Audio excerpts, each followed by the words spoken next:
তাহলে আমি কথা বলবো আজকে মুমিনদেরকে নিয়ে, মুনাফিকদেরকে নিয়ে আলোচনা করার সুযোগ নাই। আমার ভাইয়েরা, যে কোনো সূরা বা আয়াতের তাফসীর করতে হলে কোন প্রেক্ষাপটে কোন সময় আল্লাহ তাআলা সেই সূরাটি বা আয়াতটি নাজিল করেছেন, সেই নাজিলের প্রেক্ষাপট জানা দরকার আছে না নাই?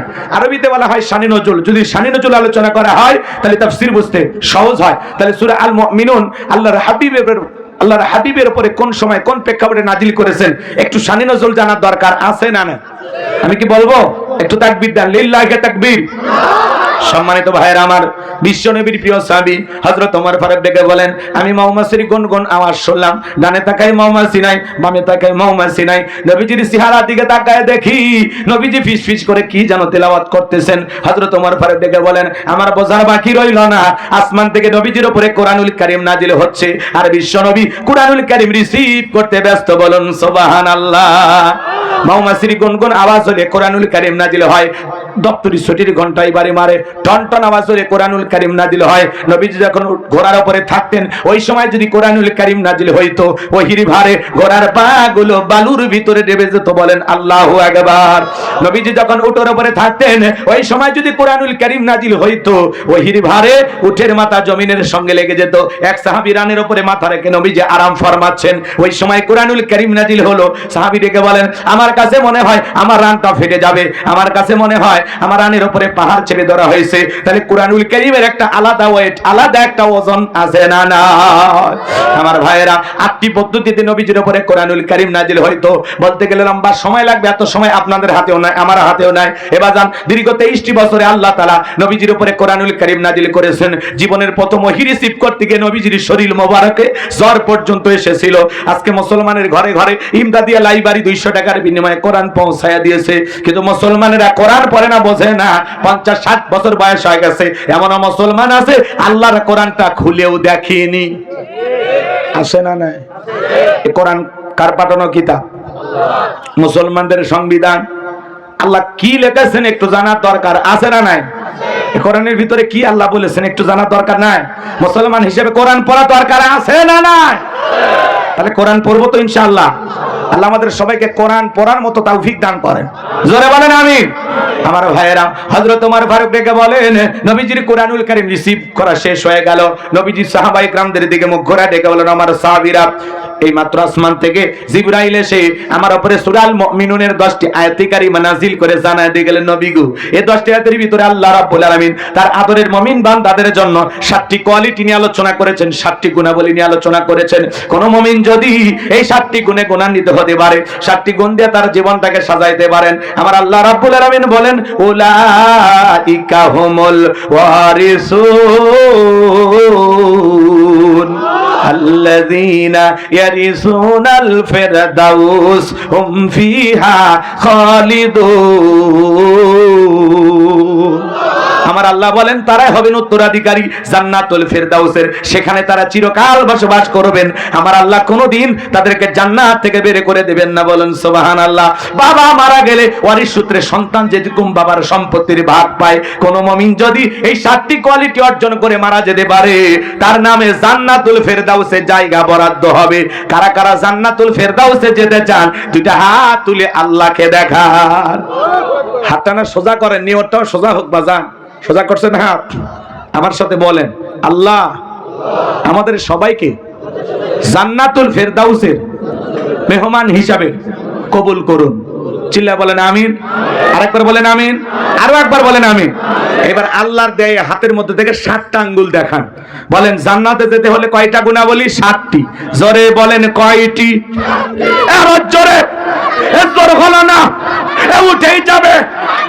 একটু মিছিল করার অভ্যাস করেন। 16 বছর মিছিল করতে পারেননি, সামনে 16 বছরের কাজা আদায় করা লাগবে। কথা বলেন ঠিক কিনা? হাত নামান ভাই। এই 7টা পয়েন্ট না শুনে আপনারা যাবেন না। আমি কথা কি বুঝতে পারতেছেন? যদি মনে করেন যে হুজুর এমন কিছু আলোচনা করেন যে আলোচনা একদিন শুনলেই জান্নাতে যাওয়ার জন্য যথেষ্ট, আজকে সেই ওয়াজ হবে, আজকে সেই ওয়াজ হবে। আপনি জীবনে যদি কোনো ওয়াজ মাহফিলে আর না যান, আজকে গোলাম রব্বানির কথা শুনে যদি আমল করতে পারেন, এই আলোচনাটা আপনাকে জান্নাতে পৌঁছায় দিবে। তাহলে কি ওয়াজ প্রতিদিন শোনা দরকার আছে? আজকে রাত জায়গা খালি ওয়াজ শুনে যাবেন, মনে করবেন এই সিজনের শেষ ওয়াজ, এটা মনে করে আপনারা শুনবেন। ওটা ভাষা করা যাবে না ভাই। বসেন, এই পোলাপান, ও চাচা, দেখছে আর জান্নাতি দরকার নেই। হ্যাঁ, যারা যারা জান্নাত দরকার নেই আপনার বাড়ির যান।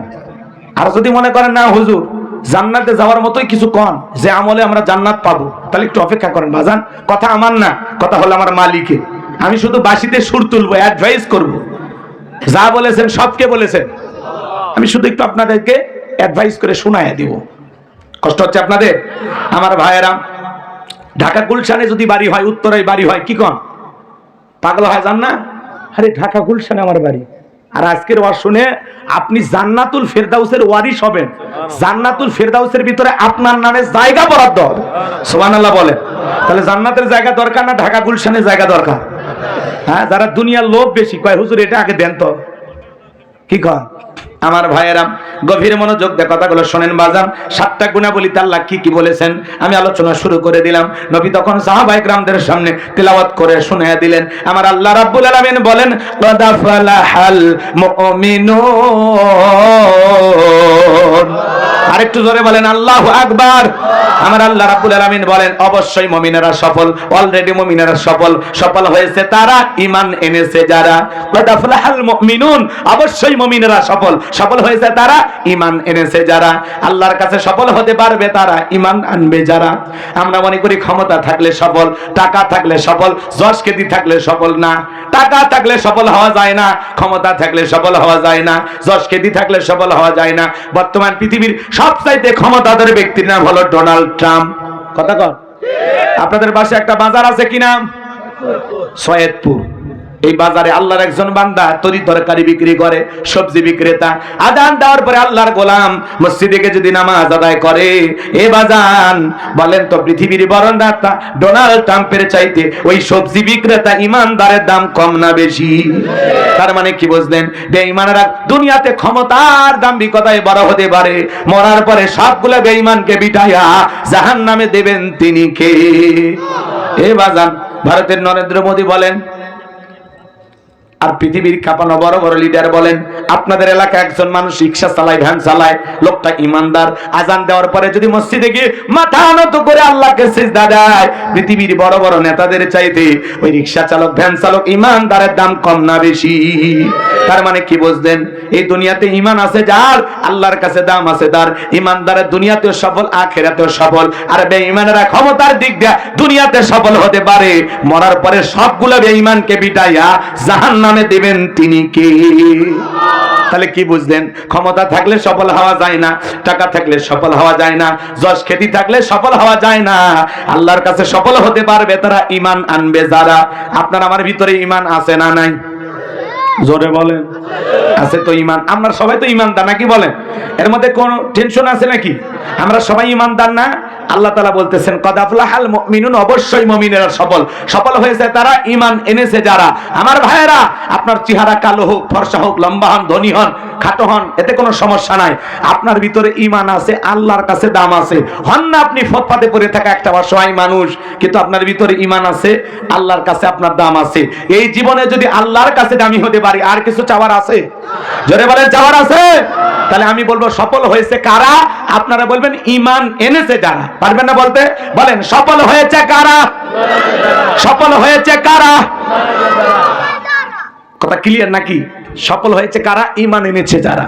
আমরা ঈমানদার। এদিক খেয়াল করেন, আল্লাহ তাআলা আমাদেরকে কত ভালোবাসেন জানেন? আল্লাহ ভালোবেসে মুসলমানের ঘরে জন্ম দিয়া জান্নাতের রাস্তা একটু আগায় দিয়েছে। সুবহানাল্লাহ বলবেন না? এরপরে পৃথিবীর শ্রেষ্ঠ ধর্ম ইসলাম ধর্মের মানুষ বানায়া জান্নাতের রাস্তা আরেকটু আগায় দিয়েছে।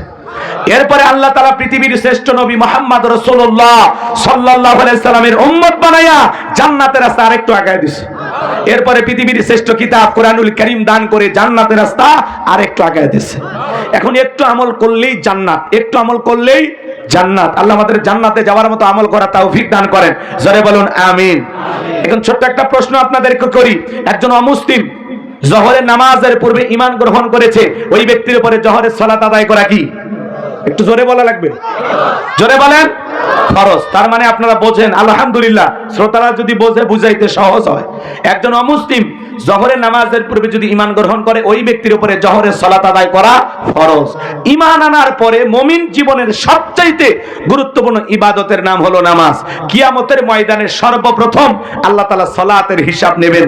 এই জন্য আল্লাহ তাআলা যখন মুমিন বান্দাদের 7টি কোয়ালিটি নিয়ে 7টি গুণাবলী নিয়ে আলোচনা শুরু করলেন, 1 নাম্বার আল্লাহ সালাত দিয়ে শুরু করলেন। যুবক যারা আছো নিরাশ হয়ে না, 4 নাম্বার গুণাবলীতে 4 নাম্বার কোয়ালিটিতে যুবকদের ওয়াজ আছে। কার ওয়াজ আছে? কথা কয় না যুবকদের। এরা কি আসলে যুবক নাকি সন্দেহ হচ্ছে আমার ভাইয়েরা?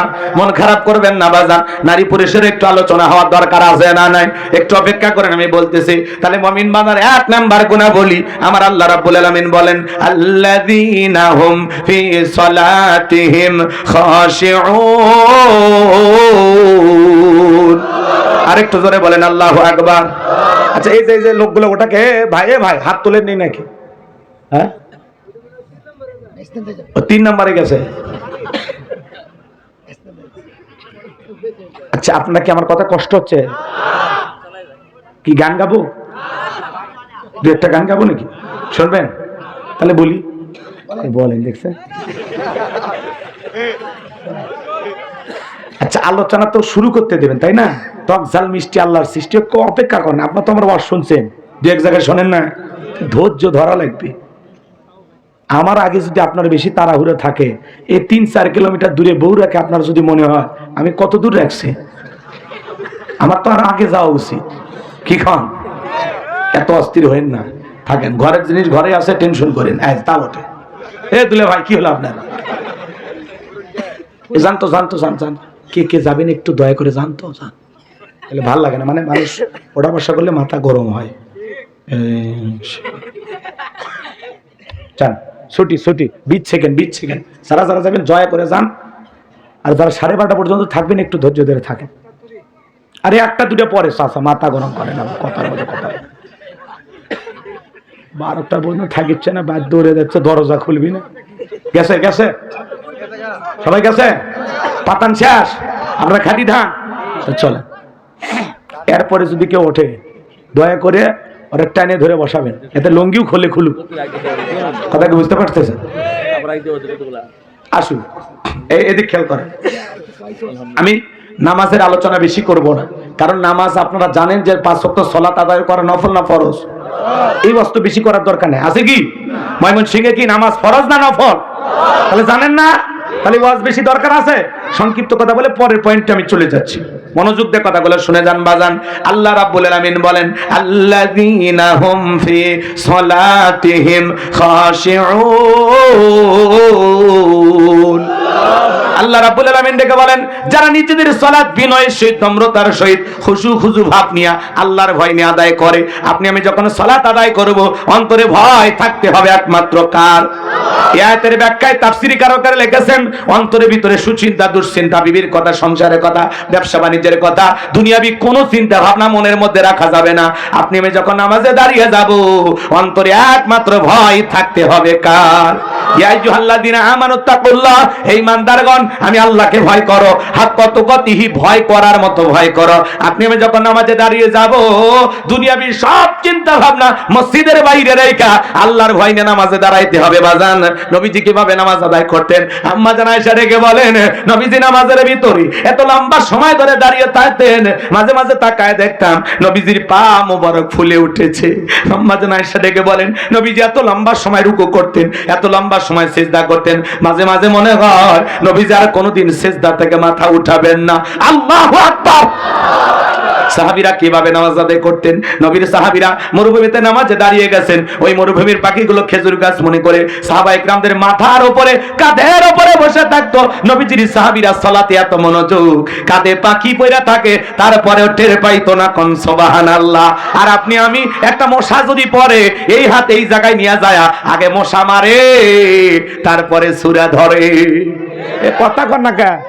পায়ে যদি মশা পড়ে, এক ঠ্যাঙার উপর তুলে দেখে খাবু খা, আগে মশা মারে। আজানা নাই এ বাজান। আর নবীর সাহাবীরা কাঁধে পাখি পরে থাকে, কাফেরা দেখে কইলে মানুষ না গাছ। আল্লাহু আকবার বলবেন না? মানে এত মনোযোগ দিয়ে, এত আল্লাহর ভয় ভীতি নিয়ে তারা নামাজ আদায় করতেন। নবীর সাহাবীরা এমনও সাহাবী ছিল 2 রাকাত নামাজ পড়ে সারা রাত কাটাইছেন। সুবহানাল্লাহ কোন। হযরত তালহা রাদিয়াল্লাহু তাআলা নামাজের মধ্যে দাঁড়িয়ে গেছেন, ছেলেটা তার চোখের সামনে খেলাধুলা করতেছিল। হঠাৎ করে জঙ্গল থেকে সাপ এসে সন্তানটাকে পেঁচিয়ে ধরলেন, স্ত্রী মানুষজনকে ডাকলেন, ছেলেটাকে বিপদ মুক্ত করলেন। হযরত তালহা নামাজ শেষে জিজ্ঞাসা করে, বিবি রে, বাড়িতে এত মানুষজন, ব্যাপারটা বুঝতে পারলাম না, কি হয়েছে? দেখে বলে, স্বামী আমার, আপনি যখন নামাজের মধ্যে দাঁড়িয়ে গেছেন, জঙ্গল থেকে সাপ এসে আপনার সন্তানটাকে পেঁচিয়ে ধরেছে, আমি মানুষজনকে ডাকলাম, ছেলেটাকে বিপদ মুক্ত করলাম, এত ঘটনা আপনার চোখের সামনে ঘটে গেল, আপনি কি কিছুই টের পান নাই? হযরত তালহা ডেকে বলে, বিবি রে, নামাজের মধ্যে মন যদি এদিক সেদিক চলে যায়, তাহলে নামাজ তো আর নামাজ থাকে না। আল্লাহু আকবার। সাহাবায়ে কিরামদের নামাজের কত মনোযোগ, কত মনোযোগ। আর আমাদের মন খালি ছটফট করে, কথা কর না কা। নামাজ পড়ে ময়মনসিংহ মন চলে যায় ঢাকায়, আছে না? নামাজ পড়ে বগুড়া মন চলে যায় মাগুরা, নামাজ পড়ে সৈয়দপুর মন চলে যায় মধুপুর। কথা কর। নামাজের মধ্যে দাঁড়ায় মন খালি ছটফট করে, দুনিয়াবি নানান চিন্তা ভাবনা নামাজের মধ্যে মনে হয়, মাঝে মাঝে দুনিয়াবি এত চিন্তা নামাজের মধ্যে মনে হয়, নামাজ 2 রাকাত না 3 রাকাত মনে থাকে না। মাঝে মাঝে দুনিয়াবি এত চিন্তা নামাজের মধ্যেই খালি মনে হয়, নামাজের সিজদা 2টা হলো না 1টা হলো, নামাজের ভিতরে ব্রেক করে চিন্তা করা লাগে, সিজদা কি 2টা না 1টা? কি মাঝে মাঝে এরকম হয় না? কথা কয় না বারে। রাগ করতেছেন নাকি আপনারা? আমার ভাইয়েরা, মন খারাপ করবেন না বাজান, কষ্ট মনের মধ্যে নেবেন না। একটি গবেষণায় বলা হয়েছে, বাংলাদেশের কিছু কিছু নামাজিদের মন 8 সেকেন্ডও নামাজের ভিতরে মন স্থির থাকে না। আমাদের মন বড় অস্থির, আমাদের পাগল মন, মন খালি ছটফট করে। কতক্ষণ ঠিক কিনা? পাগল মন, মন রে, মন কেন উল্টো পাল্টা বলে? ও পাগল মন, মন রে, মন কেন মসজিদে না যায় রে? আল্লাহ রে, কোন দুনিয়ায় পাঠাই লাই আমারে? বর্তমানের নারী পুরুষ সমান সমান মাপ, লম্বা চুল কাটিয়া আবার মাথায় লাগাই ক্যাপ। আল্লাহ রে, কোন জামানায় পাঠাই লাই আমারে? হিন্দি গানের টান মারিয়া রাস্তা হাইটা যায়, আবার কারো সুরে সুরে বুকটা ফাইটা যায়। আল্লাহ রে, কোন জামানায় পাঠাই লাই আমারে? জিন্সের প্যান্ট শার্ট পরিয়া রাস্তা হাইটা যায়, পোলা না মাইয়া ওইটা সেনা বড় দায়। আছে না? কানে পড়ছে দুল, কপালে পড়ছে টিপ, কাছে যদি বলেন বিলকিস আপা কয় না আমি আবুল। আছে না নাই? হাদিস শরীফের ভিতরে আসছে, বুখারীর হাদিস, আল্লাহ রাসূল বলেছেন, কোন পুরুষ যদি নারীর বেশ ধারণ করে আর কোন নারী যদি পুরুষের বেশ ধারণ করে, আল্লাহর লানত তাদের উপরে। কথা বলেন ঠিক কিনা? তাহলে আমাদের মন খালি ছটফট করে, কথা বলেন ঠিক কিনা? অনেক মানুষ আছে বাজান, তাড়াহুড়ো করে মসজিদে যায়। এক চাচামি এত তাড়াহুড়ো করে ওযু করছে, এক ঠ্যাং না ধুয়ে মসজিদে ঢুকছে, তাই সালা মসজিদ পিছটা খায়, চাচা একদিক লঙ্গি একদিক, তাও বলে আল্লাহু আকবার। মানুষ বলে চাচা আগে লঙ্গি ঠিক করে, কোন আগে জামাত ধরি। আছে না নাই? 2 রাকাত এদিক খেয়াল করেন, 2 রাকাত 2 মিনিটে শেষ। জোহরের 4 রাকাত সুন্নাত, ইমাম আর মুসল্লি একসাথে নিয়ত বেঁধেছে, ইমামের 2 রাকাত হওয়ার আগে মুসল্লি 4 রাকাত শেষ। হুজুর জিজ্ঞাসা করেন, চাচা মিয়া আমার 2 রাকাত হয় না আর আপনার 4 রাকাত হয়ে গেল? বলে হুজুর আপনাদের চর্চা কম। আছে না নাই? যখন আসে রমজান মাসের তারাবি, তখন প্রত্যেকটা মসজিদে মনে হয় নামাজের প্রতিযোগিতা শুরু হয়ে যায়। এমনও মসজিদ আছে বাজান 20 মিনিটে 20 রাকাত শেষ। কথা কন না? 4G 5G গতি, বিদ্যুতের গতি ফেল, বাপরে বাপ। খালি আলহামদুলিল্লাহ দলিন বোঝা গেছে, মাঝখানে কি ভূমিকম্প হচ্ছে হুজুর নিজেও জানে না। এই নামাজ আল্লাহর জান্নাত পাওয়া তো দূরের কথা, মসজিদের ছাদের উপর উঠছে কিনা সন্দেহ আছে। কথা বলেন ঠিক কিনা? হে মুসলমান, আল্লাহ কি বলেন? আল্লাযীনা হুম ফি সালাতিহিম খাশিউন, যারা নিজেদের সালাত বিনয়ের সহিত, নম্রতার সহিত, আল্লাহর ভয় নিয়ে আদায় করে। আপনি যখন নামাজে দাঁড়ায় যাবেন, যখন নামাজ আদায় করবেন, আরে মনে মনে ভাববেন এই জোহরের নামাজ আমার জীবনের শেষ নামাজ। আপনি যখন নামাজে দাঁড়াবেন, মনে মনে ভাববেন আমি নামাজ আদায় করতেছি, আমার রব আমার আল্লাহ আমাকে দেখতেছেন, আমি নামাজ আদায় করতেছি। আর মনে মনে খেয়াল করবো আমার আল্লাহ আমার সামনেই দাঁড়িয়ে আছেন। আল্লাহর সামনে দাঁড়ায় কি করবেন? চুলকাবেন দাড়ি? হ্যাঁ, টুপি ঠিক করবেন? কে দেখতেছে? কে দেখে? আপনি নামাজে দাঁড়ায় দাড়ি চুলকেন, টুপি ঠিক করেন, লুঙ্গি ঠিক করেন। আপনার নামাজের আগে কি করছেন? আগে ঠিকঠাক করে নেন, আগে চুলকাই নেন 2-3 মিনিট। কথা কয় না? নামাজে দাঁড়িয়ে দাড়ি চুলকাইলুম, আছে না না? আবার অনেকে ওই উজুখানায় যদি ট্যাপ চালু করে না, বেকা হয় দেখে কে উজু করতেছে, আছে না না? এমনও মুসলমান আছে নামাজের মধ্যে ফোন রিসিভ করে বলে হ্যালো 2 রাকাত চলতেছে, আছে না না? এই ডিজিটাল নামাজিদের নামাজ কবুল হবে না, কথা ঠিক না? নামাজ পড়তে হবে আল্লাহর ভয় নিয়ে, চোখ থাকবে সিজদার দিকে, এদিক ওদিক তাকালে হবে না। আপনি মসজিদে দাঁড়িয়ে এদিক ওদিক তাকান, মসজিদের কয়টা ফ্যান গোনা শেষ, কথা কন। একবার রমজান মাসে তারাবি পড়াইতেছিলাম, বাপরে বাপ, হঠাৎ করে বিদ্যুৎ চলে গেল, কয় ইসরে গেল রে। আমি বললাম নামাজের ভিতরে বাহিরে 13 ফরজ, ইসরে গেল রে কয় নাম্বার? কয় হুজুর বিদ্যুৎ চলে গেছে, মুখ ফসকে বের হয়ে গেছে। এই হলো আমাদের নামাজি, নামাজের মধ্যে ইসরে বের হয়ে যায়, আমরা টের পাই না, কথা কন ঠিক না? এজন্য বাজান বিনয়ের সহিত আল্লাহর ভয় নিয়ে মনে করবেন এই নামাজ আমার জীবনের শেষ নামাজ। প্রত্যেকটা ওয়াক্তে নামাজ পড়বেন। আর কি মনে করবেন এই যে জহর পড়তেছি, আসলে মসজিদে আসার ভাগ্য নাও হতে পারে। ওই যে শুক্রবারে একটু হালকা ভূমিকম্পে নাড়া দিল, ওই দিনের ফজর ছিল আপনার জীবনের শেষ আমল, যদি কিয়ামত হইতো। এই কথা কান। এই জন্য নামাজ আল্লাহর ভয়ে 5 ওয়াক্ত নামাজ কারা কারা পড়বেন একটু হাত তুলে দেখেন। আল্লাহ আমাদের 5 ওয়াক্ত নামাজই বানায় দেন, জোরে বলেন আমিন। যেভাবে নামাজ পড়লে আল্লাহ খুশি হবে সেইভাবে পড়া তৌফিক দান করেন। তাহলে আমরা বিনয়ের সহিত নম্রতার সহিত আল্লাহর ভয় নিয়ে পড়বো, আর নামাজ যত্ন সহকারে পড়বো। আল্লাহ তৌফিক দান করেন, জোরে বলেন আমিন। এইবার মুমিন বান্দার 2 নাম্বার গুনাহ বলি, ওয়াল্লাযীনা হুম আনিল লাগবি মুরিদুন। মুমিন বান্দার 2 নাম্বার গুনাহ বলি হলো অনার্থক কথাবার্তা বলা যাবে না, আজেবাজে গল্প গুজব করা যাবে না। এক জায়গায় বসে 2-3 ঘন্টা গল্প করে, অমুক খারাপ তমুক খারাপ, এ ভালো না সে ভালো না, মানে গীবত কমিটির সভাপতি সেক্রেটারি বসে গেছে, কথা কম চায়ের কাপে ঝড় তোলে, এলাকার সব তথ্য ওনার কাছে আসে না নাই। এ বাজান জবান দিয়ে এত কথা বলা যাবে না। আপনার জবানের প্রত্যেকটা কথা রেকর্ড করা হচ্ছে, আপনি খোঁজ গল্প করতে পারবেন না, যা ইচ্ছা তাই বলতে পারবেন না। এই জবান দিয়ে মুমিন সেই কথা বলবে যে কথা বললে সব হয়। অতিরিক্ত কথা না বলে চুপ থাকাও ভালো, মাংস মাথা না যা, চুপ থাকলেও আপনি নাজাত পাবেন, কথা বলেন ঠিক কি না? কিন্তু আপনি কি মনে করেন বাজান, আপনি যে এত ফটর ফটর করতেছেন, এত গল্প গুজব করতেছেন, এত গীবত করতেছেন, এত মানুষের আলোচনা সমালোচনা করতেছেন, মনে রাখবেন আল্লাহ বলেন মা ইয়ালফিজু মিন কাউলিন ইল্লা লাদাইহি রাকিবুন আতীদ। বান্দা এমন কোন কথা বলে না যে কথা রেকর্ড করার জন্য আমার ফেরেশতারা নাই। আপনার জবানের প্রত্যেকটা কথা রেকর্ড করা হচ্ছে, আর প্রত্যেকটা কথার ব্যাপারে আল্লাহর কাছে জবাব দিতে হবে। এজন্য জবান দিয়ে যা খুশি তাই বলা যাবে, জিহ্বাটাকে কন্ট্রোল করতে হবে। আল্লাহ রাসূল বলেন দুইটা জিনিস যদি তোমরা কন্ট্রোল করতে পারো, দুইটা জিনিস যদি হেফাজত করতে পারো, 1 নাম্বার হলো 2 চলের মাঝখানে থাকা নরম জিহ্বা, আর 2 মাঝখানে থাকা লজ্জাস্থান। এই দুইটা যদি হেফাজত করতে পারো, কন্ট্রোল করতে পারো, আমি নবী তোমাদের জান্নাতের জিম্মাদারি নিলাম। সুবহানাল্লাহ। তাহলে জবান দিয়ে যা ইচ্ছা তাই বলা যাবে না, কথা ক্লিয়ার? কথা বলতে হবে ভেবে চিনতে। এত কথা আপনি কেন বলেন? অন্যের সমালোচনা করে কি লাভ? নিজের আত্মসমালোচনা করেন, নিজের জীবনই তো ভুলে ভরা, অন্য কিনে সমালোচনা করার সুযোগ আছে? আচ্ছা, আল্লাহ হেদায়েত দান করেন। তাহলে মুমিন বান্দার 2 নাম্বার গুনাহ বলি, মুমিন বান্দার জবান দিয়ে সে কথা বলবে যে কথা বলে সব হয়। মুমিন বান্দার এদিক খেয়াল করেন, অনার্থক কাজ করবে না। অনার্থক কাজ মানে বোঝেন না? মুমিনের টাকা হলে মুমিন সিনেমা হল বানাবে না, যাত্রা গানের আয়োজন করবে না, গানের কনসার্ট দেবে না, মদের বাদ দেবে না, সিনেমা হল বানাবে না। মুমিনের টাকা হলে মুমিন মসজিদ বানাবে, মাদ্রাসা বানাবে, ঈদগাহ মাঠ বানাবে, কবরস্থান বানাবে। মুমিনের টাকা ভালো কাজে ব্যয় হবে, কথা বলেন ঠিক কিনা? মুমিন কোনদিন টাকা দিয়ে ভাস্কর্য বানাবে 4,500 কোটি টাকা খরচ করে এই বাংলাদেশে ভাস্কর্য বানাইছিল তারা, ক্ষমতার চেয়ারে রেখে পালিয়ে গেছে যারা। ভাস্কর্য বানায় কি করছেন? 5 আগস্টে ওই ভাস্কর্য ভেঙে আপনার বাপের মাথা তো উপরে উঠে পেশাব করছে। কি করলেন? বাপের অপমান করলেন। কথা কন না, কথা কন না, বলে রাগ করেন নাকি আপনারা? কি দরকার ছিল? এদেশে কোটি কোটি বেকার যুবক আছে, কথা কন। এদেশের কত অভাবগ্রস্ত মানুষ আছে, ওই টাকা দিয়ে যদি মসজিদ মাদ্রাসা কবরস্থান বানাইতেন, বেকার যুবকদের জন্য কর্মস্থানের ব্যবস্থা করে দিতেন, ওই টাকা দিয়ে বিধবা অসহায় মানুষের যদি সেবা করতেন, ওই বাবা আপনার বাবা কবরে শুয়ে থাকা সব পাইতো, কথা বল ঠিক না? আর এমন কাজ করছেন, ভাস্কর্য ভাঙ্গে মানুষ মাথা খালি চুবাইতেছে পানিতে। ভিডিও দেখেননি? নিজে তো পালিয়ে গেলেন, বলছিলেন পালাবেন না, হারাবেন না, কই পালিয়েই তো গেলেন, কথা কন নাকি আপনারা? নিজের কথা ঠিক রাখলেন না। আবার মাঝে মাঝে এখনো শর্ট করে বলে আমি দেশের কাছে আছি, শর্ট করে ঢুকবো। ঢোকা কি অত সহজ? কথা কন নাকি আপনারা? কি বলেন, ঢোকা সহজ?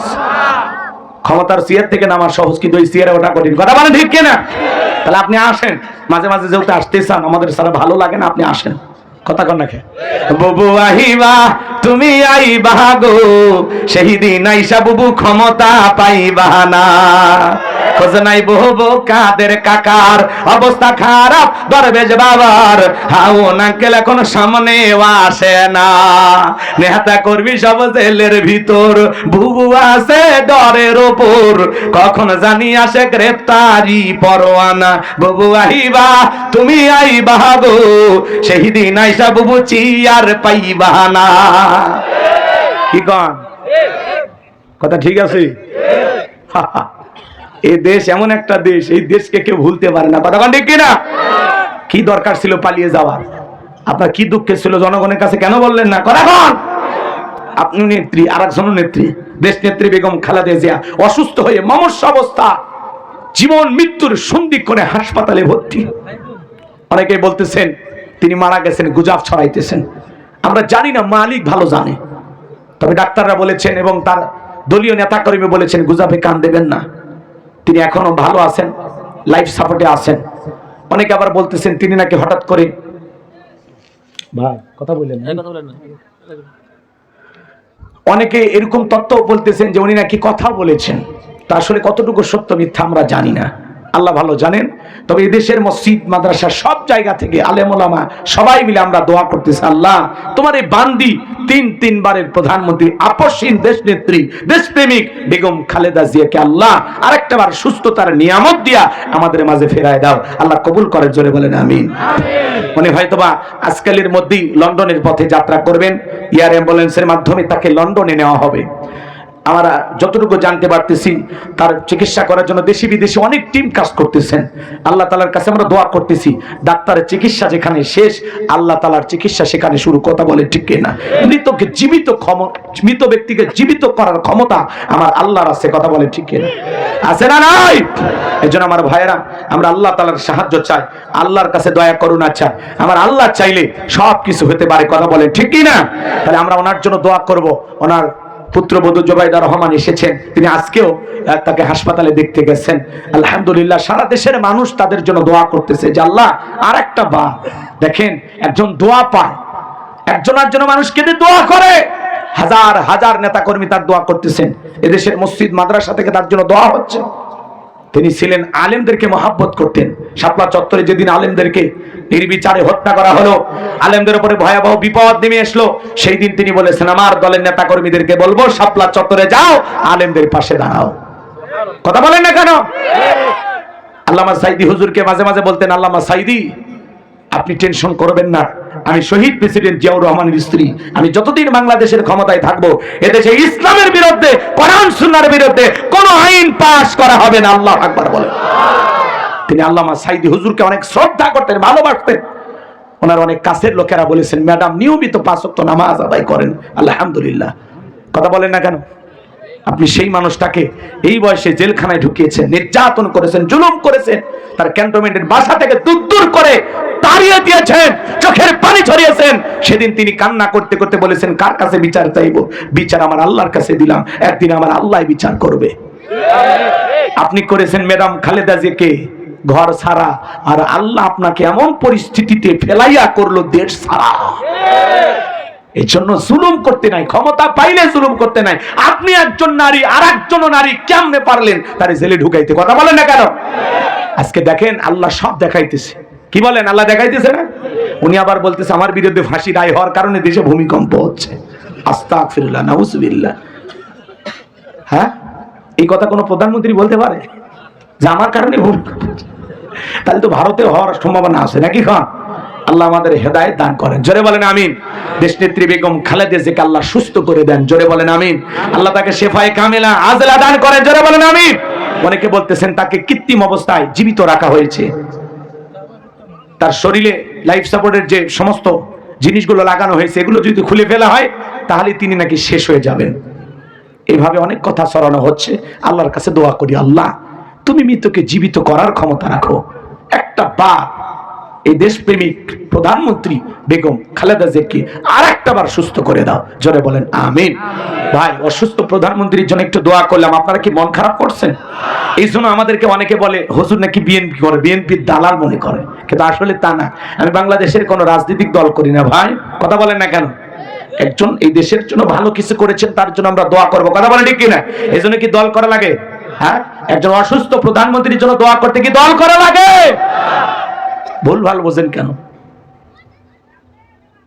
আমরা কি করি আপনারা বোঝেন না? আমরা এই দেশে কোরআন সুন্নাহ চাই, কি বলেন? আমরা কোরআনের পক্ষে, ইসলামের পক্ষে, কথা বলেন ঠিক কিনা? আমরা মানবতার পক্ষে, কথা বলেন ঠিক কিনা? যে প্রধানমন্ত্রী দেশে ইসলামের জন্য, আলেমদের জন্য অনেক ভালো কাজ করেছেন, যিনি দেশপ্রেমিক, এখনো দেশ ছেড়ে যাননি, এখনো দেশেই পড়ে আছে, তো তার জন্য দোয়া করবেন না আপনি? বলেন দোয়া করবেন না? এটা তার হক। এদেশের মানুষ দোয়া করতেছে, বহু জায়গায় তার সুস্থতা কামনায় দোয়া মাহফিল হচ্ছে, কথা বলে ঠিক কিনা?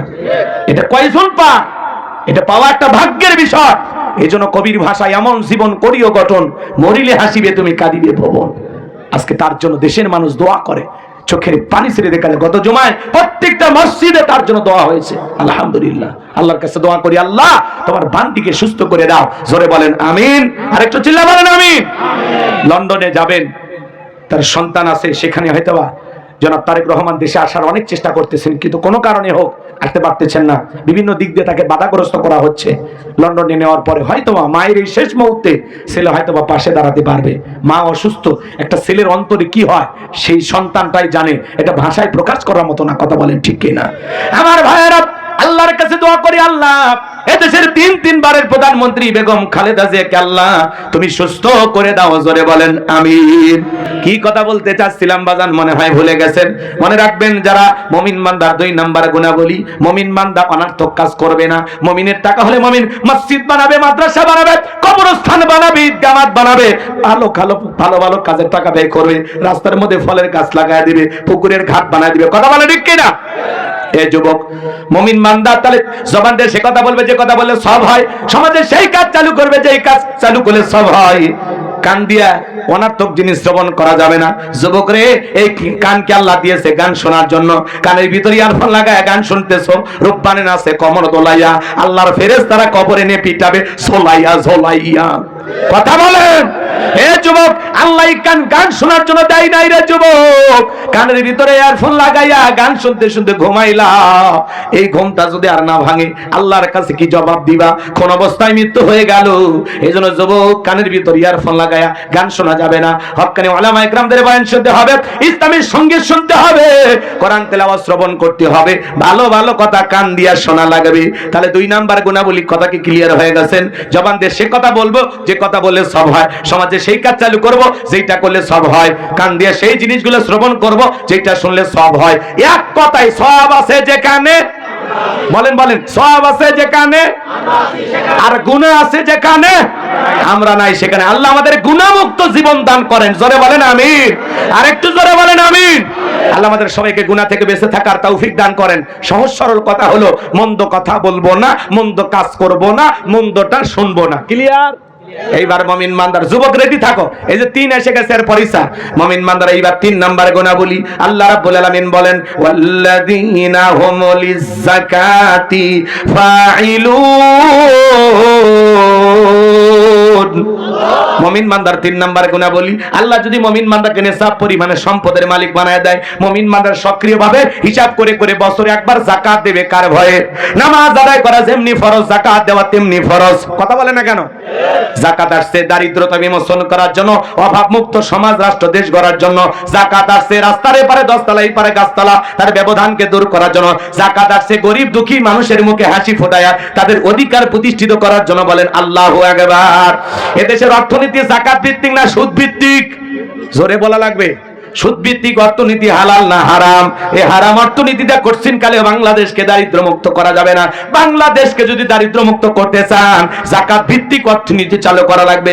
একটা যাকাত মন্ত্রণালয় চালু করতে হবে, আর এই মন্ত্রণালয়ের দায়িত্ব এদেশের বিজ্ঞ ইসলামিক স্কলার দিনের দায়ী আলেমদের কাঁধে দেওয়া লাগবে।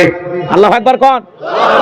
ওই গুমসুর ডালসুর বিকাশের টাকা স্যার ওদেরকে দেওয়া যাবে না। যাত্রার পিছনে আপনি স্লোগান দেন, বলতো ভাইয়ের চরিত্র ফুলের মতো পবিত্র, নামাজ পড়ে ভক্ত, গাঁজা খায় 5 ওয়াক্ত, গুমসুরিতে পাকা ভক্ত, শয়তানের 1 নাম্বার ভক্ত, হুজুর খুবই শক্ত, চুষে খাই গরিবের রক্ত। ওই দুর্নীতিবাজদেরকে দায়িত্ব দিলে সব টাকা বিদেশে পাচার করবে। কথা বলেন। আলেমদের কাছে দায়িত্ব দেওয়া লাগবে। আলেমেরা কি করবে? সমস্ত ধনীদের তালিকা করবে। এদেশের অধিকাংশ ধনী হিসাব করে যাকাত দেয় না। ধনী মানুষ যাকাতের আসছে 1 কোটি টাকা, কোনো মতে 5-10 লাখ টাকা যাকাত দিয়ে নিজের 90 লাখ নিজেই মেরে খায়। ইনি ধনী মানুষ, জাকাত এসে 10 লাখ টাকা কোনো মতে 2-3 লাখ টাকা দিয়া নিজের 6 লাখ নিজেই মেরে খায়। আর এদেশের অধিকাংশ ধনী পাইছে জাকাত মানে শাড়ি লুঙ্গি, এমন লুঙ্গি কিনে দেয় 200 টাকা দাম লেটর লুঙ্গি, পরে থাকলে ওর জান্নাত জাহান্নাম সব দেখা যায়। কথা বলেন নাকি আপনারা? এমন এক শাড়ি দেয় 300 টাকা দাম, ধুয়ে দিলে শাড়ি না মশারি খুঁজে পাওয়া যায় না। এই ধনী, এই শাড়ি তোর বউরে পরা, কথা কোন ঠিক কিনা? জাকাত মানে শাড়ি লুঙ্গি না। হযরত ওমর ফারুক ডেকে বলেন, জাকাতের অর্থ এমন ভাবে দাও যাতে ওই ব্যক্তি জাকাতের জন্য আর কারো দুয়ারে হাত না পাতে। এই ছেলেটা বেকার বসে আছে, ওরে জাকাতের 1-1.5 লাখ টাকা দিয়ে সৈয়দপুর বাজারে একটা দোকান ধরায় দেন, 5-7 বছর ব্যবসা বাণিজ্য করিয়া ওই ছেলে নিজেও ভবিষ্যতে জাকাত দেবে। এই ছেলে বেকার বসে আছে, ওরে একটা অটো ভ্যান কিনে দেন, 1-1.5 লাখ টাকা দিয়ে অটো ভ্যান কিনে দেন। আল্লাহ চাইলে দৈনিক 500-700 টাকা 1000 টাকা ইনকাম করবে, তার সংসারে সচ্ছলতা ফিরে আসবে, ছেলেটা আর বেকার থাকবে না। বিধবা নারী আছে, শাড়ি দিয়ে কি লাভ? সিলাই মেশিন দেন, 2টা ছাগলের বাচ্চা কিনে দেন, 2টা গাভী গরু কিনে দেন, এগুলো লালন পালন করে ভাগ্যের চাকা ঘুরাবে। এক কথায় জাকাতের অর্থ দিয়া মানুষের কর্মস্থানের ব্যবস্থা করতে হবে। কথা বলেন ঠিক কিনা? তাহলে শোনেন কি করবে আলেমেরা? তালিকা করবে, ধনী জাকাত দেবে না, জাকাত আদায় করা হবে। জাকাত দিলে ধনীর সম্পদ কমে না বাড়ে? ধনীর সম্পদ কমে না বাড়ে? তাহলে প্রত্যেক বছর ধনীকে হিসাব করে জাকাত দিতে হবে। নিসাব পরিমাণের সম্পদ যারা আছে পাই টু পাই হিসাব করে জাকাত দেবেন ইনশাআল্লাহ। কারা কারা জাকাত দিবেন আল্লাহ দেওয়ার তৌফিক দান করে, জোরে বলেন আমিন। এবার 4 নাম্বার গুণাবলী, ওয়াল্লাযীনা হুম লিফুরুজিহিম হাফিজুন। মুমিন বান্দার 4 নাম্বার গুণাবলী, নিজের যৌবনটাকে হেফাজত করা, নিজের যৌবনটাকে কন্ট্রোল করা। মুমিনের যৌবন হোটেলে বিক্রি হতে পারে না, পার্কে বিক্রি হতে পারে না। মুমিন কোনোদিন বিয়ের আগে অবৈধ প্রেম ভালোবাসা করতে পারে না। মুমিনের যৌবন হালাল স্ত্রীর কাছে খরচ হবে। শোনো, আল্লাহ শিশুকালের হিসাব নেবেন না, বৃদ্ধকালের হিসাব নেবেন না, আল্লাহ হিসাব নেবেন যৌবন কালের। কথা কয় না, কথা কয় না। আপনি যৌবনকালে গুনাহ করতে ভালোবাসেন আর যৌবনকালের হিসাব, এদিক খেয়াল করেন, যৌবনকালে আপনি গুনাহ করতে ভালোবাসেন আর যৌবনকালের ইবাদত আল্লাহ পছন্দ করেন। এজন্য আল্লাহ বলেন, ওয়াল্লাযীনা হুম লিফুরুজিহিম হাফিজুন। নিজের যৌবনটাকে সংযত রাখা, নিজের যৌবনটাকে কন্ট্রোল করা। মন চাইবে গুনাহ করতে, শয়তান ধোঁকা দিবে, গুনাহ কর, এ কর, ও কর, কিন্তু নফসকে বলতে হবে চুপ। মন চাইলে সিনেমা দেখা যাবে না, মন চাইলে কারো অন্যা ধরে টান দেওয়া যাবে না, মন চাইলে কারো নিয়ে পার্কে ঘোরা যাবে না। কথা বলে, মনকে বুঝাইতে হবে তুই যত গুনাহ করিস পৃথিবীর কেউ না দেখলে একজন দেখেন কে? ও চাচা, আপনি ভাবতেছেন ভাতিজা সব ওয়াজ ওদের করতেছে, আমাদের ওয়াজ না। মনে রাখবেন, আপনার এরকম 22 বছর 25 বছর বয়স ছিল, ওই যে সোহেলা নৌকা চড়ে যমুনা নদীর ওই যে চরের ভিতরে ওই যে গেলেন না, সাথে যেন কে ছিল? ভিডিওটা এখনো ফেরেশতাদের কাছে আছে। রাত 2টার দিকে কার জানালায় গিয়ে গল্প করলে, এ যুবক 14ই ফেব্রুয়ারিতে কার পিছনে গোলাপ ফুল নিয়ে ঘুরলি? ওই যে পার্কে যাও, ওই যে সিপা গলিতে, ওই যে সেই দিনের ঘটনাটা মনে আছে? আল্লাহর ফেরেশতারা রেকর্ড করে রাখছে। কথা বলে ঠিক কিনা? হযরত আলী রাদিয়াল্লাহু তাআলা বলেন, তোমরা যৌবনের তাড়নায় গুনাহ করো, একদিন তোমাদের যৌবন থাকবে না, আমলনামায় গুনাহ ঠিকই লেখা থাকবে। কথা বলে ঠিক কিনা? হে যুবক, এই রঙের যৌবন একদিন জং ধরবে, এই কাঁচা দাড়ি একদিন সাদা হয়ে যাবে, এই টাইট চামড়া একদিন ঢিল হয়ে যাবে। কথা বলে ঠিক কিনা? ও তোমার গহনা দিন ভো রাইয়া যাইবে, গহনা দিন ভো রাইয়া যাইবে, যৌবনে লাগবে ভাটি, ওই যে দেখো ডাকিতেছে তোমায় কবরের মাটি। যেদিন সন্ধ্যার আগে ডুববে রে বেলা, এক নিমিষেই ভেঙ্গে যাবে তোমার রঙেরই মেলা। কারে দিবা তুমি জোরে ধমক, কারে দিবা তুমি জোরে ধমক, কার মাথায় ভাঙবা লাঠি, ওই যে দেখো ডাকিতেছে তোমায় কবরের মাটি। খবর পেয়ে আসবে আত্মীয় স্বজন, তোমারই চার পাশে বৈশা সবাই করিবে কান্দন, সাজাইবে তোমায় মনের মতন, সাজাইবে তোমায় মনের মতন, কি সুন্দর পরিপাটি, ওই যে দেখো ডাকিতেছে তোমায় কবরের মাটি। ঘুইরা মরো তুমি, ফিরা মরো তুমি মায়ারি পিছে, এত আশা ভালোবাসা সবই যে মিশে, কোন দিন জানো আইসা পরে, কোন দিন জানো আইসা পরে আজরাইলের হাতের চিঠি, ওই যে দেখো ডাকিতেছে তোমায় কবরের মাটি। এ বাজান কথা ঠিক আছে না নাই? এ যুবক আজকে চামড়া টাইট করতেছ আল্লাহর সাথে ফাইট। এ যুবক তুমি কি মনে করো এই যৌবনকালে রুকু সিজদা নামাজ আল্লাহর দরবারে কবুল হবে? কথা কান যৌবনকালের ইবাদত আল্লাহ বড় বেশি ভালোবাসেন, আল্লাহ পছন্দ করেন। বৃদ্ধকালে লম্বা সময় রুকু সিজদা করা যায় না। যদি মুরব্বি চাচা, এই যে প্রচন্ড শীত পড়ে গেছে, চাচিমা গরম পানি করে দিলে চাচার ভাগ্যে শেষ রাত্রিতে ওযু হয়। গরম পানি নাই, চাচার ওযুও নাই, নামাজও নাই। কথা কোন ঠিক কিনা? রাত 2টা বেজে গেছে, কোন বৃদ্ধ চাচা 70-80 বছর বয়স, যদি বলা হয় চাচা মিয়া পুকুর থেকে গোসল করেন, 2000 টাকা দেবো, বলে ভাতিজা পুকুর থেকে গোসল করে ওই 2000 টাকা নেওয়ার মতো শক্তি থাকবে তো? কিন্তু কোন যুবককে যদি বলা হয় যুবক 2000 টাকা দেবো, পুকুর থেকে গোসল করে আসো, বলে হুজুর কাপড় খুলছি, টাকা বের করেন। কারণ যুবকের একটা কি আছে, পাওয়ার আছে। এজন্য যুবক যৌবনকালে লম্বা সময় রুকু করা যায়, বৃদ্ধকালে লম্বা সময় রুকু থাকলে মনে হয় পড়ে যাবে, সিজদায় বেশিক্ষণ থাকলে মনে হয় দম আটকে আসবে। এজন্য ইবাদতের মজা যদি পেতে চাও, যৌবন বয়সে আল্লাহর ঘর মসজিদে ঢোকো, আল্লাহর ইবাদত করো। কথা কয় না, কথা কয় না? এই যৌবনকালে ইবাদতের মজা আছে। এই যৌবনকালে ঠান্ডা পানিতে ওযু বানায় মসজিদে যাওয়া যুবকের ক্ষমতা আছে। কথা বলে ঠিক কিনা? এজন্য যুবক, এখন আল্লাহর ঘরের মসজিদের দুয়ারটা খোলা আছে। হে যুবক, আর হেলায় খেলায় সময় নষ্ট করো না। দুনিয়াবি খেলতামাশায়, অনলাইনে জুয়া, ফ্রি ফায়ার, পাবজি এগুলো নিয়ে আর বসে থাকো না। হে যুবক, মুয়াজ্জিন আযান দিয়েছে, আর দেরি করো না, যাও আল্লাহর ঘরে যাও, আল্লাহর কুদরতি কদমে সিজদা দাও, নিজের ভাগ্যটাকে খুলে নাও। কথা বলে ঠিক কিনা? যত বেশি এইদিক, যত বেশি কপালটা নত করবেন, তত বেশি পৃথিবীর সামনে আল্লাহ আপনাকে উঁচু বানায় দেবেন। এই গোলামির সবচাইতে শ্রেষ্ঠ বহিঃপ্রকাশ হলো সিজদা দেওয়া। আপনি আসামির মতো সিলিন্ডার করলেন, আল্লাহ আমি আত্মসমর্পণ করলাম, আল্লাহু আকবার, কি সুন্দর। এরপর রুকুতে চলে গেলে মাথাটা নত করলেন, সিজদায় গিয়ে আরো নত করে বললেন, আল্লাহ এই যে আমার কপাল তোর কুদরতি কদমে নত করলাম, মাফ না করা পর্যন্ত কপালটা তুলবো না। যৌবনা তার নাই, গুনাহ করছি, ভুল করছি, পাপ করছি, মাফ করে দে। এই পৃথিবীতে অপরাধী খোঁজা হয় শাস্তি দেবার জন্য। আর মুসলিম শরীফের হাদিস, আল্লাহ তাআলা শেষ রাত্রিতে, রাতের শেষ অংশে প্রথম আসমানে আসে। আল্লাহ ডাইকে বলে, কে আসো? গুনাহ করছো, পাপ করছো, আমি আল্লাহর কাছে ফিরে আসো, মাফ চাও, আমি আল্লাহ তোরে ক্ষমা করে দেব। ও বান্দা, গুনাহ করছো, নফসে ঢুকায় পাপ করছো, আসো, এসো, ফিরে আসো। আল্লাহ ডাকে, কে আসো? গুনাহগার, আমি আল্লাহর কাছে ক্ষমা চাও, আমি আল্লাহ তোরে মাফ করে দিব। আমার আল্লাহর কত দয়া! একজন মুমিনের সবচাইতে বড় আপন তিনি আল্লাহ। আল্লাহর চাইতে বড় আপন আপনার আমার কেউ নেই। এই পৃথিবীতে সবাই ভালোবাসে স্বার্থের কারণে। আমাদের মালিক আমাদেরকে ভালোবাসে নিঃস্বার্থভাবে। মালিক শুধু দিয়ে যায়, দিয়ে যায়, দিয়ে যায়। কি মালিক পাইছে! সুবহানাল্লাহ। এই জন্য বাজান, আপনি শেষ রাত্রিতে জাগবেন, আল্লাহকে সিজদা দেবেন। আপনি সিজদায় গিয়ে ফিস ফিস করে আওয়াজ দেন, আপনার এই ফিস ফিস আওয়াজ আরশে আজিমে পৌঁছে যায়। সুবহানাল্লাহ।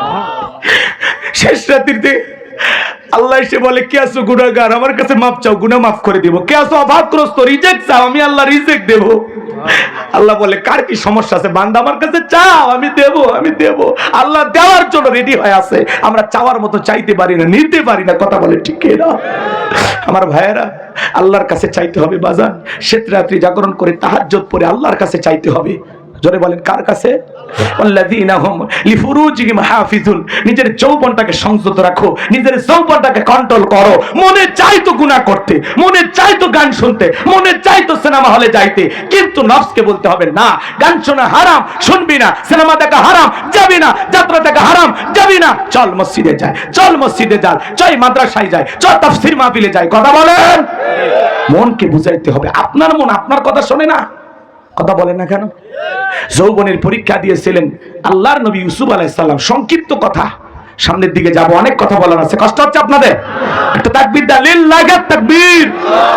ইউসুফ আলাইহিস সালামকে জুলেখা গোপনে একটা রুমের ভিতরে নিয়ে গেছে, প্রত্যেকটা দরজায় তালা মারছে বাজার। ইউসুফ আলাইহিস সালামকে কাছে নিয়ে যা বলে, দিলে বড় জ্বালা রে, পাঞ্জাবিওয়ালা হুজুর তো কিছুই বোঝে না, হুজুর সবই বোঝে, নারী ছলাকলা বোঝে না। কথা বলেন ঠিক কি না? এবার জুলেখা কাছে যায় আর বলে, ইউসুফ রে, তোমার চোখ দুটো বাড়ি সুন্দর। ইউসুফ আলাইহিস সালাম দেখে বলে, এই চোখ যে আল্লাহ সৃষ্টি করেছে, সে আল্লাহকে ভয় করো। ইউসুফ আলাইহিস সালামের অন্তরে কার ভয়? জুলেখার অন্তরে আল্লাহর ভয় আছে না? জুলেখা এবার নিজের কাপড়গুলো ছিঁড়ে দেবতার মুখ ঢাকতেছে।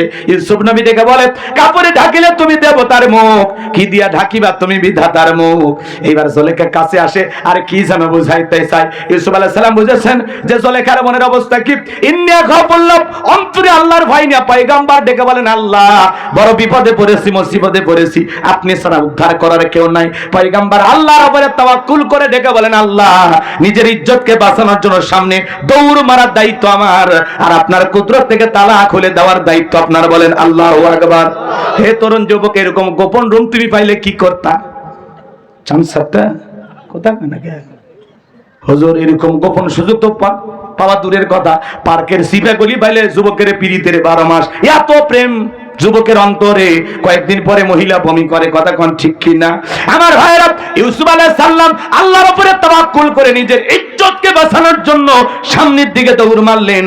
আল্লাহ প্রত্যেকটা দরজার তালা খুলে দিলেন। বলুন আল্লাহু আকবার। শেষ দরজাতে পিছন থেকে জুলেখা মারছে ধাওয়া। ইউসুফ আলাইহিস সালামের জামা ছিঁড়ে গেছে। ইউসুফ নবী বলে, জামা ছিঁড়ে যায় যে ইজ্জত দেওয়া যাবে না, কিন্তু কথা আছে যেখানে বাঘের ভয় সেখানে রাত হয়। শেষ দরজায় জুলেখার স্বামী আজিজ মিসরকে দাঁড়ায় আছে। স্বামীকে দেখা মাত্র জুলেখা নেকা কান্নার অভিনয় শুরু করে দিল। কিছু কিছু মহিলা দেখেন না, কথা বলার আগে কান্দে দেয়, দুনিয়াতে আমার কেউ নাই, কেউ নেতে বাঁচে আছো কিশো। কথা কন, কিছু কিছু মহিলা দেখেন না, কথা বলার আগে কান্দে দেয়, কান্দে মামলা জিততে চাই, কান্দে কান্দে ছেলে মানুষের সব অপরাধের কথা বলে, আর নিজে ধোয়া তুলসীর পাতা। সব দোষ পুরুষের। মহিলা কান্নাকাটি করলে মানুষ মনে করে ঠিক ঠিক ঠিক ঠিক, কিন্তু আর কান্না যে পুরোটা অভিনয় সেটা তো আপনি জানেন না। কথা বলেন না কেন? কিছু কিছু মহিলা কথা বলার আগে কান্দে দেয়, চোখের পানি লাগাই থাকে, মানে মোটর বসায় রাখছে। যার বউ যত বেশি কাঁদে বুঝবেন আর ভিতরে তত ভেজাল আছে। যার বউ বেশি কান্নাকাটি করে না, কথা বলার আগে ধমক দেবে, চুপ, কাঁদবি না, ঘটনা কি হয়েছে খুলে ক। তোর ঘটনা শুনে যদি মনে হয় কাঁদা উচিত, স্বামী স্ত্রী একসাথে জামাত করে কাঁদা হবে। কথা বোঝেন নাই? একলাই কাঁদবো কে, দুইজন মিলে কাঁদবো নাকি? কন রাগ করতেছেন? এইবার জুলেখা নেকা কান্নার অভিনয় করে মিথ্যা ধর্ষণের অপবাদ দিয়া আল্লাহর নবী ইউসুফ আলাইহিস সালামকে 9.5 বছর জেলখানায় বন্দী করে রেখেছিল। আজও পৃথিবীর জমিনে আলেমদেরকে ধর্ষণের আসামি বানাবে যারা, ওরা হলো ডিজিটাল জুলেখা। কথা বলেন ঠিক কিনা? এজন্য যুবক পা দুটো আগা দে, তোদের পা ধরে বলে যায়, পুলিশে ধরলে বাঁচবি, রাবি ধরলে বাঁচবি, কিন্তু কোন নারীর ছলনার ফাঁদে, মায়ার জালে, রূপের জালে একবার যদি ফাট আটকে যায়, ফান্দে পড়িয়া বগা কান্দে রে, সারা জীবন কেঁদেও ওই কান্নাগিনীর বিষাক্ত সবল থেকে তোরা বাঁচতে পারবি না। ওরা ছেলেদের ভালোবাসে না, ওরা ছেলেদের মন নিয়ে ব্যবসা বাণিজ্য করে। কথা বলেন ঠিক কি না? এজন্য যুবক, রাত কষ্ট দিব না, অনেক রাত হয়ে গেছে, কষ্ট হচ্ছে আপনাদের। এজন্য যুবক পা দুটো আগা দে, সোনার ভাই আমি তোদের পা ধরে বলে যাই, বিয়ের আগে অবৈধ প্রেম ভালোবাসা করা যাবে? জায়েজ না হারাম? খামাকে একটা মেয়েকে গিফট দিয়ে লাভ আছে? ঘরের বউডারে গিফট দিয়ে বিয়ে করে নিয়ে আয়, ভাল লাগছে, ওর বাপও প্রস্তাব দিয়ে, আসসালামু আলাইকুম, ওই যে রাস্তায় একটা দেখলাম, ওইটা নাকি আপনারই আব্বা, কি জিনিস যে বানাইছেন, আপনি রাজি থাকলে বলেন আপনার মেয়েটারে বিয়ে করি। এটা বলে এরকম করি না, বেয়াদব কবে। ভাল লাগছে, আপনার বাপরে যা বলেন, দুই বাপের কথা বলে একটা সুন্দর ভাবে শরীয়ত সম্মত ভাবে বিয়ে করো। কথা বলে ঠিক কিনা? ভালো লাগলেই বিয়ে করো, প্রেম পরে, বইয়ের সাথে প্রেম হবি। কথা কর না কে? ওই মেয়েরে তো ভাল লাগছে না, যা কবুল বলে ঘরে নিয়ে হালাল প্রেম, স্ত্রীর সাথে হয় হালাল প্রেম, আর প্রেমিকার সাথে হয় অবৈধ হারাম প্রেম। কথা কর, বৈধ করে প্রেম কর। পারবা যুবক, পারবা? আজকে যুবকদেরকে সাইজ করা খুব নিয়ম ছিল, কিন্তু এরা খুব সাই দিল না। সাই দেওয়া বোঝেন তো? সাপোর্ট দিল না, সাপোর্ট দিল না। এরা মানে লাইফ সাপোর্টে চলে গেছে এরাও। এ কথা কর নাকি আপনারা? বেঁচে থাকলে আবারও দেখা হবে, কষ্ট নিও না সোনা, এদিকে তাকাও, আমার দিকে তাকাও। তাহলে ওয়াল্লাযীনা হুম লিফুরুজিহিম হাফিজুন, নিজের যৌবনটাকে কন্ট্রোল করব কার ভয়ে? এই যৌবন কালের সময়ে বেশি বেশি ইবাদত করব কার? আল্লাহর ভয়ে। যৌবন কালটা আমরা আল্লাহর ইবাদতে কুরবানি করব ইনশাআল্লাহ। এই যৌবন কালে যত গুনাহ কম করবেন, আখিরাতে হিসাবটা তত কম হবে। যৌবন কালে আমরা রুকু সিজদা করব, ইবাদত বন্দেগী করব, ভালো কাজ করব, আল্লাহ তৌফিক দান করেন।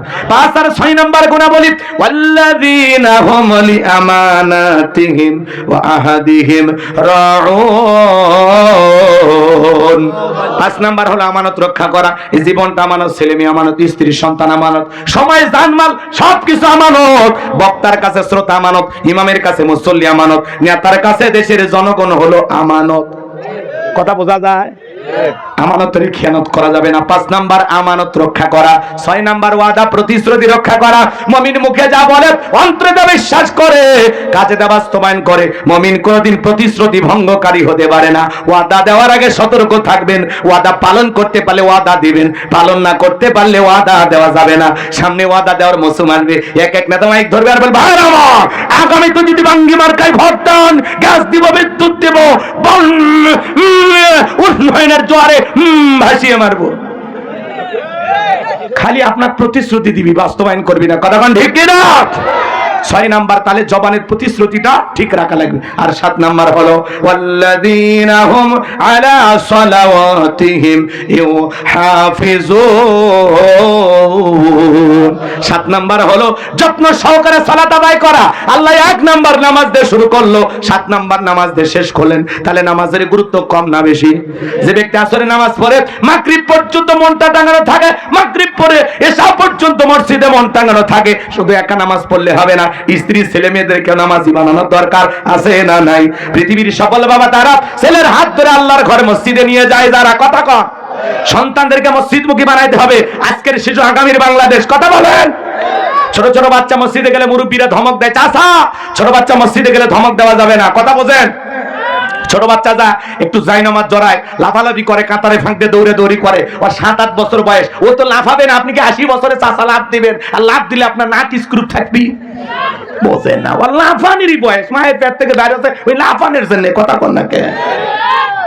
রসুলের নাতি হাসান আর হোসাইন জুমার দিনে রসুল খুতবা দেয়, 2 নাতি খালি দৌড়েছে। কার নাতি? রসুলের নাতি। নবীজি খুতবা বন্ধ করে নাতি ধরলেন, কাছে নিয়ে আসলেন, খুতবা দিলেন, ধমকও দিলেন না, রাগও করলেন না, কোন মুসল্লি টু শব্দ করলেন না। সুবহানাল্লাহ কর। আর আপনি ছোট বাচ্চা, কার চলে যা তো পারা যা মসজিদে যাচ্ছুকে, যা যা যা, কুত্তের মতো ঘেউ ঘেউ করে। বাড়ির বইয়ের সাথে পারে না, মসজিদে যা বাচ্চার সাথে লাগে। চাচা আপনার ব্যবহার এরকম কেন? 2 দিন পর তো কবরে যাবেন, এই বাচ্চার সাথে ভালো ব্যবহার করে যেতে পারেন না? বাচ্চাটা ওযু পারে না, ট্যাপের পানি নষ্ট করে, ওরে বলেন বাবা কোন ক্লাসে পড়ো? ক্লাস 3-তে। আজকে তোমার বুদ্ধির একটা পরীক্ষা নেই তো 10 টাকা। কয় টাকা? 10 টাকা। আমি যেইভাবে ওযু করব, এইভাবে যদি ওযু করে দেখাইতে পারো 10 টাকা তোমার। দেখবেন এখনকার বাচ্চারা তো কম্পিউটার, নাসা বিজ্ঞানী, বাপরে বাপ, জন্ম নিয়ে ওরা বুদ্ধিজীবী আছে। কথা কয় না গো? দেখবেন আপনি যে কৌশলে ওযু করবেন, ওই ছোট্ট বাচ্চাটা ওই কৌশল অবলম্বন করে ওযু করবে। আপনার এই 10 টাকার হাদিয়ার কারণে ছোট্ট বাচ্চাটা ওযু শিখে গেল। রুকু সিজদা জানে না, নামাজের দাঁড়াতে জানে না, কাছে নিয়ে দাঁড়ান যে ভাতিজা দেখো আমি যেইভাবে নামাজ পড়বো তুমি সেইভাবে নামাজ পড়ো। শোনেন, আপনি যেদিন মারা যাবেন ওই যারে নামাজ শিখাইলেন ওই বাচ্চা আপনার জানাজায় গিয়ে কাঁদবে আর বলবে এই চাচা আমি আমারে নামাজ শিখাইছিল, ওযু শিখাইছিল। মানুষের দোয়া নেন। কথা কন, পারবেন? তাহলে পরিবারের 4 জন সদস্য সবাই নামাজি হওয়া দরকার আছে না নাই? জোরে বলেন। সূরা তাহরিমের 6 নম্বর আয়াতে আল্লাহ কি বলেছেন? হে ঈমানদারগণ, নিজেরাও জাহান্নামের আগুন থেকে বাঁচো, তোমার আহল পরিবার পরিজন যারা আছে তাদেরকেও জাহান্নামের আগুন থেকে বাঁচানোর চেষ্টা করো। স্ত্রীকে বলেন শেফালি শুধু দুনিয়াতে আমার সাথে থাকবি এটা তো হবে না, আমি তোরে জান্নাতেও নিয়ে যেতে চাই। কথা বল। বইয়ের হাত ধরে জান্নাতে যাবেন আপনি। তাহলে আপনার স্ত্রীকে নামাজি বানান। আপনি মসজিদে যাচ্ছেন, বিবিকে ডাক দেন, ওঠো সোনা ওঠো, ওঠে না, একটু পানি ছিটা দেন, পিঠের তল দিয়ে 2টি হাত দেন, কোলে নেন, আদর করে দাঁড় করায় দেন। বউ তো আপনার, নাকি ধরা জায়েজ নেই? এমন ভাব নেই মনে কিছুই বোঝেন। বাচ্চাগুলো হইলো কেমনে? রাগ করতেছেন চাচা? চাচির একটু জান্নাতে নিয়ে যান। কথা কন। স্বামী স্ত্রী মিলেমিশে নামাজ পড়বেন, ফরজ নামাজ মসজিদে পড়বেন, সুন্নত গুলো বাড়িতে এসে বইয়ের সাথে পড়বেন। কথা কন না? নফল বাড়িতে পড়বেন। ছেলেটাকে ডাইকে নিয়ে যান, 7-8 বছর বয়স হতে কি হয়েছে, এখন থেকে মসজিদে নিয়ে যান। 32 বছর হলে তখন ডাক দিতে পারবেন, ওই বাচ্চার বাপ হয়ে গেছে। কথা কয় না কে? এই পিচ্ছি পিচ্ছি পোলাপান এদেরকে মসজিদে নিয়ে যাবেন। আর মসজিদ কমিটি যারা আছে, ভাই তালুকদার বংশের লোক, আপনাকে একটা দায়িত্ব দিয়ে যায়, পারবেন না? আপনি কোন গ্রামে নামাজ পড়েন? বাজারে। এই গ্রামে আপনি জন্ম না? আচ্ছা, এই গ্রামের জন্য কাজ করেন, বাজারের জন্য করতে পারেন। সেটা কি করবেন?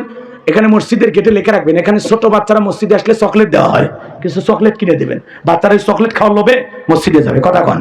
এরপরে যদি পারেন, আল্লাহ যদি সম্পদ দেয়, বলে দিবেন যে এই মসজিদে 40 দিন যেই বাচ্চারা নামাজ আদায় করবে এদের একটা তালিকা করে 40 দিন পরে একটু গিফট দিবেন, হাদিয়া দিবেন, বই দিলেন, সাইকেল দিলেন। তাতে কি হলো? বাচ্চারা মসজিদমুখী হলো, উৎসাহ হলো। শুধু আপনি না, আপনার বন্ধু বান্ধব সার্কেলে যারা আছে তাদেরকে নিয়ে একটা টিম তৈরি করলেন, কথা বলা ঠিক কিনা? এতে কি হলো? আমাদের সন্তানগুলো আল্লাহওয়ালা হয়ে গেল, নামাজি হয়ে গেল, একটু হাদিয়াও পাইলো, ইবাদতের ব্যাপারে উৎসাহ পাইলো। আমরা কি এরকম দায়িত্ব নিতে পারবো তো ইনশাআল্লাহ? কারা কারা এই 7টা গুণে বলে আমল করেন একটু হাত তুলে দেখান তো। আল্লাহ বক্তা শ্রোতা সবাইকে 7টা গুণে বলে আমল করার তৌফিক দান করেন, জোরে বলেন আমিন। আরেকটু জোরে বলেন আমিন। এই 7টা গুণে বলে যদি আমল করেন, উলাইকা হুমুল ওয়ারিসুন আল্লাযীনা ইয়ারিসুনাল ফিরদাউস হুম ফিহা খালিদুন। আল্লাহ বলেন তারাই হবেন উত্তরাধিকারী জান্নাতুল ফিরদাউসের, সেখানে তারা চিরকাল বসবাস করবেন, আল্লাহ কোনোদিন বের করে দেবেন না, বলেন সুবহানাল্লাহ। এবারে 1 মিনিটে শুনে যান। 1 নাম্বার বিনয়ের সহিত, নম্রতার সহিত আল্লাহর ভয়ে নামাজ আদায় করা। 2 নাম্বার জবান দিয়ে সে কথা বলবো যে কথা বলে সব হয়, সে কাজ করবো যে কাজ করলে সব হয়, সেটা শ্রবণ করবো যেটা শুনলে সব হয়, সব আছে যেখানে আমরা আছি। 3 নাম্বার ধনী বানাইলে হিসাব করে জাকাত দিব। 4 নাম্বার যৌবন কালের পুরো সময় গুনাহ থেকে নিজেকে বাঁচায় রাখবো, যৌবন কালটা আল্লাহর ভয়ে হেফাজত করব, কন্ট্রোল করব। 5 নাম্বার আমানত রক্ষা করা। 6 নাম্বার ওয়াদা প্রতিশ্রুতি রক্ষা করা। 7 নাম্বার সালাতটাকে যত্ন সহকারে দায়িত্ব নিয়ে আদায় করা। সালাতের প্রতি মনোযোগ থাকবে, মনোযোগ থাকবে। এমন নামাজ যেই নামাজে মাঝে মাঝে চোখের পানি অটোমেটিক ভাবে চলে আসবে। জান্নাতের আয়াত তিলাওয়াত করেন কাঁদবেন, জাহান্নামের আয়াত তিলাওয়াত করলে ডুকরে ডুকরে কাঁদবেন। কথা কন। আমাদের দেশের ইমামও কাঁদে না, মুসল্লিও কাঁদে না। এই জন্য ইমামদের বলে যায়, যারা ইমামতি করেন ভাই, যখন জাহান্নামের আয়াতগুলো আসবে আপনি কান্নার ভান করবেন, যাতে মুসল্লিরা বোঝে যেটা হয়তোবা গুরুত্বপূর্ণ কোনো আয়াত। কথা বলেন না কেন? ইমামও কাঁদে না, মুসল্লিও কাঁদে না, কি ইমাম হইলাম গো? কথা কন না কেন? কারণ মুয়াজ্জিন আপনি ইমাম, তাই না? জাহান্নামের আয়াতগুলো তো বোঝেন, যেটা জাহান্নামের আয়াত, জান্নাতের আয়াত বোঝেন না, বলে মাঝে মাঝে কাঁদবেন, আবেগ নিয়ে আসবেন। আল্লাহর এমন বড় বড় আল্লাহওয়ালা ছিল, অমতাজুল ইয়াউমা আইয়ুহাল মুজরিমুন, এই আয়াত পড়তে গিয়ে অজ্ঞান হয়ে পড়ে গেছে। যে আল্লাহ যদি সেদিন বলে নেককারদের কাতার থেকে তোরা বের হয়ে যা, কি হবে? আমারই যদি বলে এই কথা ভাবতে যায়া সূরা ইয়াসিনের এই আয়াত তিলাওয়াত করবে, যা 3 বার নামাজে অজ্ঞান হয়ে গেছে। আর আমরা নামাজ পড়ি খালি কোনো মতে দায় পারি দেই। আল্লাহ যেন এমন নামাজ থেকে আমাদেরকে বিরত থাকার তৌফিক দান করেন, আমরা যেন আল্লাহর ভয়ে নামাজ পড়তে পারি। আল্লাহ তৌফিক দান করেন। ওয়া আখিরি দাওয়ানা আলহামদুলিল্লাহি রাব্বিল আলামিন।